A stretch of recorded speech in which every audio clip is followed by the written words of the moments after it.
오늘은 우리가 이 든든히 서가는 성도 그리고 교회에 관련해서 우리가 함께 말씀을 이 시간 나누고자 합니다. 이 마태복음 7장에서 예수님께서 집을 짓는 두 사람의 이야기를 비유로 말씀하시죠. 한 사람은 집을 짓는데 모래 위에다가 집을 지었습니다. 그런데 그 집이 빨리 올라갔고 모양도 그럴듯하고 아무런 문제가 없어 보였습니다. 그런데 비바람이 치고 홍수가 나니까 그 집은 아무런 쓸모가 없어지게 됐습니다. 무너져 버렸습니다. 반면에 다른 한 사람은 반석 위에다가 집을 지었습니다. 좀 더딘 것 같고 좀 더 과정이 힘든 것 같고 다른 사람들이 바라볼 때에는 굳이 왜 저렇게 어렵게 고생을 사서 할까라고 했는데 집을 짓고 나니까 똑같이 비가 오고 바람이 불고 홍수가 났는데도 불구하고 그 집은 든든히 세워져 있었다라는 것이죠. 무너지지 않았습니다. 신앙도 마찬가지입니다. 평소 우리가 신앙생활을 잘하고 교회를 오래 다니고 열심히 섬기는 거, 교회에서 열심히 일하는 거 참 좋습니다. 귀한 일입니다. 하지만 더 중요한 것은 뭐냐? 내 믿음의 기초가 어디에 놓여져 있느냐? 이겁니다. 기초가 잘못됐다고 생각해 보십시오. 그 위에 무엇을 세워도 위태롭습니다. 기초가 흔들리는데, 기초가 제대로 안 됐는데 거기에다 계속 쌓는다고 생각해 보십시오. 보는 사람들의 마음이 어떨 것 같습니까? 오히려 쌓으면 쌓을수록, 커지면 커질수록 보는 사람들의 마음은 굉장히 불안하고 위태롭게 느낄 겁니다. 그리고 결과적으로 나중에 가면은 그 우려한 대로 다 무너질 수밖에 없습니다. 그러나 예수 그리스도라고 하는 반석, 여기에 세워진 믿음은 결코 흔들리지를 않습니다. 그래서 오늘 본문이 이렇게 말씀하고 있습니다. 제가 다시 한번 읽어드리겠습니다. 그리하여 온 유대와 갈릴리와 사마리아 교회가 평안하여 든든히 서가고 주를 경외함과 성령의 위로로 진행하여 수가 더 많아지니라. 아멘. 여기에 보면 이 초대교회가 어떤 기초 위에서 세워졌는가, 그리고 어떻게 평안하게 든든히 설 수 있었는가라고 하는 것이 이 한 구절에 너무나 잘 나와 있습니다. 오늘 말씀을 통해서 교회가 그리고 성도가 든든히 서가기 위한 그 세 가지 원리를 우리가 발견하고 우리 교회가 그리고 우리 성도님들이 더 나아가서 우리 한국교회가 평안해서 든든히 서갈 수 있는 은총과 은혜가 있기를 간절히 축복합니다. 제일 먼저는 뭐냐? 교회의 기초는 예수 그리스도가 되어야 된다는 것이죠. 그러니까 예수 그리스도라고 하는 든든한 반석 위에 세워져야 된다는 겁니다. 우리 교회를 건축하면서 우리 성도님들은 잘 알 겁니다. 반석 위에 세운 교회. 쉽습니까? 어렵습니까? 굉장히 어렵습니다. 톱하기도 힘들고요. 뭔가 모양을 만들기도 힘듭니다. 그러나 세워지고 나면 든든하게 되는 것이지요. 이런 것처럼 기초가 예수 그리스도이기 때문에 교회가 흔들리지 않고 이 교회가 평안히 서 갔다는 겁니다. 고린도전서 3장 11절에 이렇게 말씀합니다. 이 닦아둔 것 외에 능히 다른 터를 닦아둘 자가 없으니 이 터는 곧 예수 그리스도라. 이렇게 말씀하고 있습니다. 교회의 기초는 사람이 아닙니다. 프로그램도 아닙니다. 오직 예수 그리스도만이 기초가 되시는 겁니다. 초대교회는요, 평안할 때 세워진 교회가 아닙니다. 사도행전 7장에 나와 있는 것처럼 스데반이 죽습니다.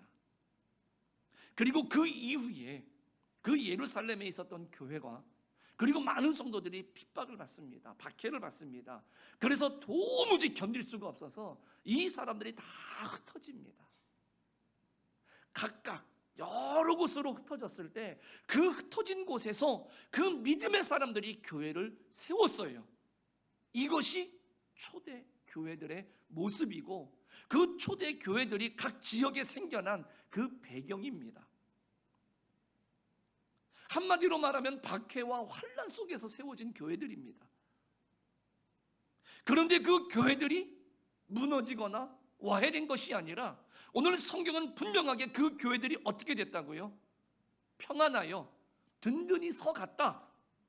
그리고 더 모여지는 수가 더 많아졌다. 이렇게 지금 성경은 기록해주고 있습니다. 무너지지 않고 더 든든하게 세워져 갈 수 있었던 이유가 무엇이었습니까? 바로 그네들의 믿음의 터전이 예수 그리스도 위에 있었기 때문이었습니다. 여러분들, 우리는 결코 강한 존재가 아닙니다. 정말로 약한 존재입니다.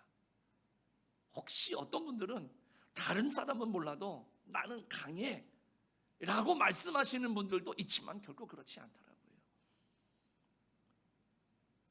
어떤 사람이 제가 볼 때 제 기준에 별것 아닌 것 같은데 시험에 드는 경우들이 있습니다. 그것 때문에 정말로 그냥 낙심하는 분들을 보는 경우들이 있습니다. 답답하게 느껴져요. 그런데요, 어느 순간 보니까 그 문제가 제 앞에 오니까 저 역시도 별반 다르지 않더라고요. 낙심되고요, 마음이 가라앉고요, 마음에 왠지 모를 불안함과 두려움이 있고요, 괜한 불평과 원망과 짜증이 내 마음속에 자리를 잡더라고요. 이게 우리들입니다. 우리는 강하지 않아요. 연약한 존재들이지요. 심지어는 사단의 작은 속임수, 여기에 우리는 홀랑 넘어갑니다. 그리고 나서 내가 한 번은 속았지만 두 번은 속지 않으리. 그런데 우리는 이 과정을 반복하면서 주님, 천부여, 의지 없어서 손 들고 옵니다. 이렇게 나오는 존재들이 우리들이더라고요. 그런 우리들이 예수님을 의지할 때, 반석 대신 예수님을 의지할 때, 우리 주님은 우리에게 반석이 되어 주셔서 우리를 꼭 붙들어 주시고 흔들리지 않게 견고하게 하시는 줄 믿습니다. 그러므로 우리의 신앙의 이유, 삶의 목적, 매일의 선택의 근거는 예수 그리스도가 되어야 하는 것이죠. 오늘 우리가 이 자리에 모인 이유도 결국은 예수님 때문 아닙니까? 나를 구원하시기 위해서 십자가에서 죽으시고 부활하신 그 은혜를 기억하기 위해서 우리는 매주 모여서 하나님 앞에 예배하는 것입니다. 교제? 만남? 이건 좀 부차적인 문제입니다. 우리의 신앙의 기초와 중심은 언제나 예수 그리스도가 되어야만 하는 것이지요. 예수님을 기초로 삼을 때 우리는 요동하지 않고 평안히 서갈 수가 있는 것입니다. 예수님 말씀하신 그 비유처럼 말입니다. 오늘 우리들이 걷는 이 길이 많은 세상 사람들 눈에 볼 때에는 그럴 것 같습니다. 쉽게 지을 수 있는데 굳이 왜 저렇게 어렵게 살아가려고 하지? 쉬운 방법이 있는데, 편한 방법이 있는데 왜 굳이 시키지도 않았는데, 남들이 뭐라고 하지도 않는데 왜 그런 어려운 길을 선택하는지, 남들이 가려고 어떻게든 안 가려고 하는 길을 굳이 왜 그 길을 가야 된다고 애쓰고 그 길에서 저렇게 고통스러워하는지 사람들은 우리를 바라볼 때 그렇게 여길 겁니다. 그런데 우리는 정확히 알고 있습니다. 모래 위에 세운 집은 그럴싸하지만 결정적인 순간에 위태롭고 무너지게 되어 있습니다. 그러나 반석 위에 세운 집, 반석 위에 세운 믿음은, 반석 위에 세운 교회는 결코 흔들리거나 무너지지 않을 줄 믿습니다. 우리는 이 사실을 알기 때문에 그 기초를 예수 그리스도 위에 세우기 위해서 우리의 신앙, 우리 교회를 우리가 그 반석 위에 세우기 위해서 우리가 노력하고 있는 그런 신앙과 그런 교회로 늘 거듭나지고 늘 이 우리의 기초는 예수 그리스도가 되어야만 된다라고 하는 이 생각을 한순간도 잊지 않기를 주님의 이름으로 축복합니다. 두 번째로는요, 주님을 경외할 줄 알아야 된다는 겁니다. 오늘 본문은 또 말씀합니다. 주를 경외함과 이렇게 말씀합니다. 경외라는 뜻이 무엇입니까? 두려워하면서도 존경하는 마음을 말하는 겁니다. 초대교회는 하나님을 경외하는 마음으로 서 있었다는 것이죠. 정말로 하나님을 두려워하지만 마음을 다해서 그 하나님을 존경하고 있었다는 것이죠. 사도행전 5장에 나오는 아나니아와 삽비라의 사건을 아실 겁니다. 그네들은 다른 사람들처럼 그때의 성령께서 주시는 감동을 따라서 내 소유를 다 팔아서 하나님 앞에 드리기로 했는데 그네들은 일부를 숨겼습니다. 그리고 일부만 가지고 왔습니다. 그리고 하나님 앞에 거짓말을 했죠. 그 거짓말로 인하여서 많은 교회와 성도들이 보는 앞에서 그 두 사람은 죽음을 맞이했습니다. 이 사건 이후에 교회가 크게 두려워했습니다. 이 교회 안에는 두려움과 경외심이 가득했다라는 것이죠. 교회가 막 시작될 때입니다. 그때의 그 교회가 올바르게 서기 위해서는 하나님을 향한 경외심이 있어야 되는 것이죠. 부디 우리 교회가 이제 새롭게 거듭나지기 원한다라고 한다면 우리 개인적인 것뿐만이 아니라 우리 교회는 하나님을 경외하는 그런 믿음의 교회가 되기를 간절히 축복합니다. 그럴 때 이 교회가 하나님께서 원하시는, 또 하나님께서 부어주시는 그 부흥과 복을 우리는 경험할 수 있다는 것이지요. 초대 교회가 시작하면서 이런 하나님을 향한 경외가 있었기 때문에 이 초대 교회가 든든히 서갈 수 있었고 평안하게 그 수들이 많아질 수 있었다는 것이죠. 창세기 39장에 보면 이 요셉 역시도요, 하나님을 경외합니다. 두려워합니다. 자기의 주인이었던 이 보디발의 아내가 이 요셉을 눈여겨보았습니다. 그리고 동침하자고 유혹합니다. 그때의 그 요셉이 그 보디발의 아내에게 이렇게 말하죠. 내가 어찌 이 큰 악을 행하여 하나님께 죄를 지으리이까? 요셉은요, 사람보다 하나님을 더 두려워했던 겁니다. 이 경외함이 죄를 물리칠 수 있었던 겁니다. 이 경외함이 하나님의 말씀에 순종할 수 있도록 했다라는 것이죠. 우리 사랑하는 성도님들, 우리 교회가, 그리고 한국 교회가, 그리고 우리 모든 성도들이 하나님을 경외함으로 죄의 유혹에서 거절하고 빠져나올 수 있고 단호히 잘라낼 수 있는 그런 믿음의 성도들이 되시기를 축복합니다. 그래서 예수님께서도 마태복음 10장 28절에서 이렇게 말씀하셨죠. 몸은 죽여도 영혼은 능히 죽이지 못하는 자들을 두려워하지 말고 오직 몸과 영혼을 능히 지옥에 멸하실 수 있는 일을 두려워해라 말씀하셨습니다. 오늘날 교회들마다 그리고 많은 그리스도인들이 다시금 서기 위해서는 주님을 경외하는 마음이 회복이 되어야 되는 것이죠. 하나님을 두려워할 때 그 죄를 거절할 수 있고 그 죄의 유혹을 뿌리칠 수가 있는 것입니다. 오늘날 이 교회가 약해지는 이유가 뭡니까? 여러분들 자녀를 키우다 보니까 그렇더라고요. 그 자녀들을 향해서 분명히 부모님들이 사랑이 뭔지를 알게 하셔야죠.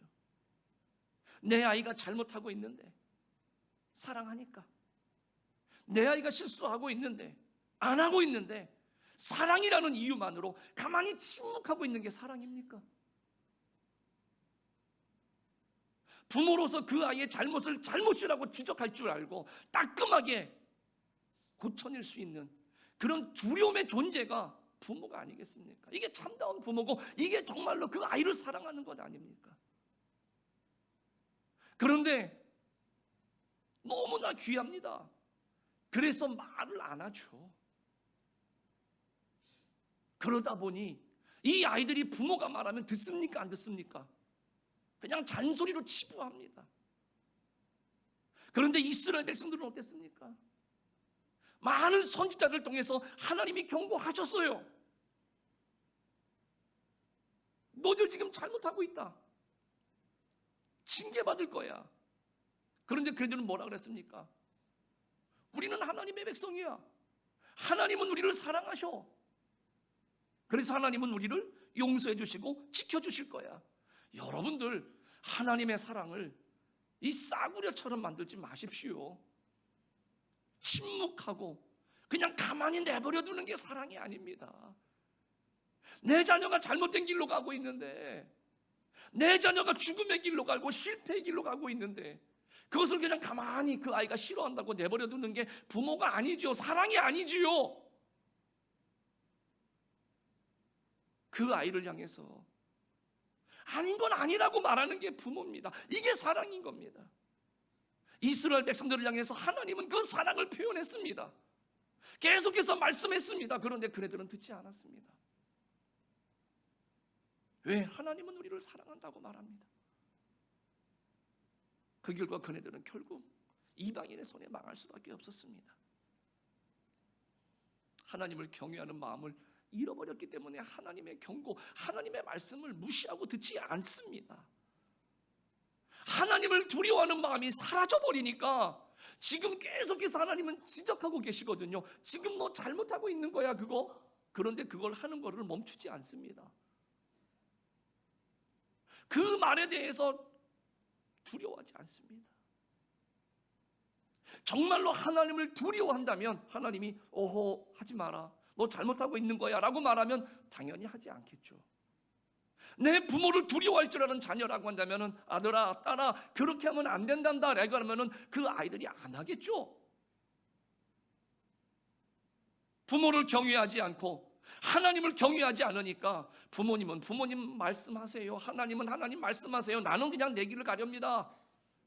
그리고 나서 뭐라고 말합니까? 더 말하면 듣기 싫으니까 잔소리하지 마십시오. 내가 다 알아서 하겠습니다. 이게 지금 오늘날 하나님을 향한 경외심이 없어지고 부모를 향한 경외심이 없어지니까 사회에서 교회 안에서 일어나서는 안 되는 일들이 지금 너무나도 많이 일어나고 있다는 것이죠. 그런데 주님을 두려워하고 하나님을 경외할 때 우리는 죄를 멀리하고 그 말씀에 순종할 수가 있습니다. 그럴 때 교회가, 그럴 때 성도가, 그럴 때 우리의 자녀들이 든든하게 서가게 되는 것이지요.